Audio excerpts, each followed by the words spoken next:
He admitted straight out that they have known for the last 5 years that Hamas has been working with the Tijuana cartel, which, for those of you that might know this, that's mostly CJ&G today. Sinaloa cartel war. They are at war. And what all of your viewers need to understand, this war is different from the other. Nothing, and I truly mean this, nothing like what we see in Mexico today. Gather whatever you have to, but like start snatching these dudes up and taking them to jail.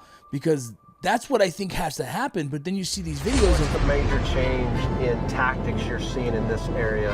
The big shift being over the last year from drugs to bodies as the main commodity. So they're getting more money smuggling humans than they are for anything else. Perception drives migration. If they all believe Trump's going to shut the border down like he did before, they are coming now. I just feel like I haven't seen such an influx of any kind of gang or anything as fast as I've seen TDA move. You may remember we had all those people in El Paso, Vince, coming in, just families like crazy.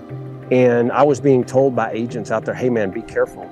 These Tren de Aragua guys are running the piso on everybody. They're collecting the tax on everyone. They're running all the people living in the street. That new asylum crackdown, is that having any effect? Is it working? And so they're saying that the numbers are dropping at the southwest border between the ports of entry, and that's not a lie, but it's a half truth. They're not talking about how they're crossing on the ports of entry, leveraging the CBP one out.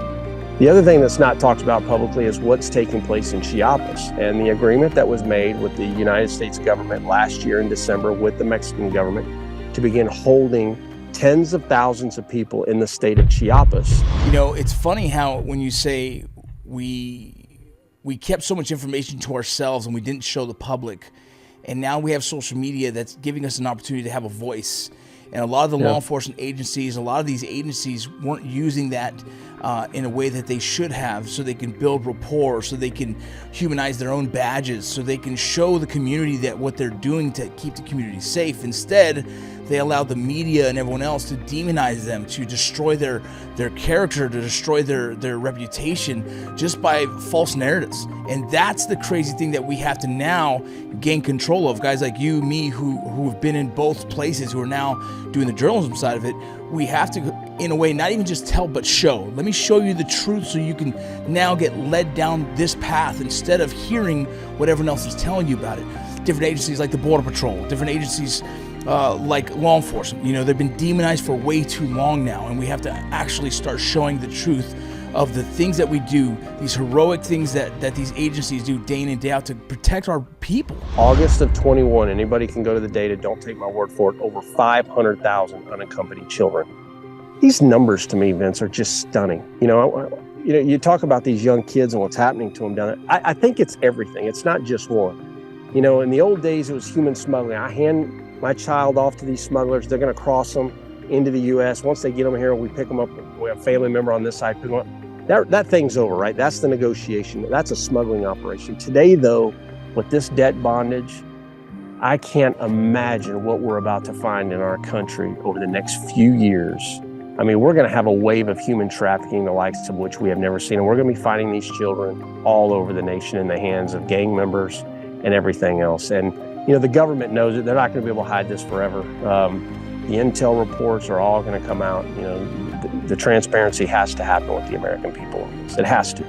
You and I know how bad this is currently and how bad it can get, or how bad it will get because of what's happened in the past few years. We need strong leadership. We really do. And we need tough men who are willing to do tough things and get it done and fix this. We have to. Look, we have no choice, man. I meet with these families, Vince, all over the country. Just this week I was in Detroit. I speak on the cartels all over the nation, trying to get families to understand what's taking place. And I had a mom and a dad come up to me. They had lost their 19-year-old son to a cloned fentanyl pill. He was not a drug addict. He thought he was taking an Adderall pill. And I have my arm around this mom. I just finished my speech. She's holding up this huge sign of her son. I got my other arm around this dad, and they're taking our picture. And it hits me, man. And I'm thinking to myself, my God, we've known where all of the stash houses are. Well, just about all of them. We've known where all the bosses have lived within the Sinaloa cartel who produced this fentanyl.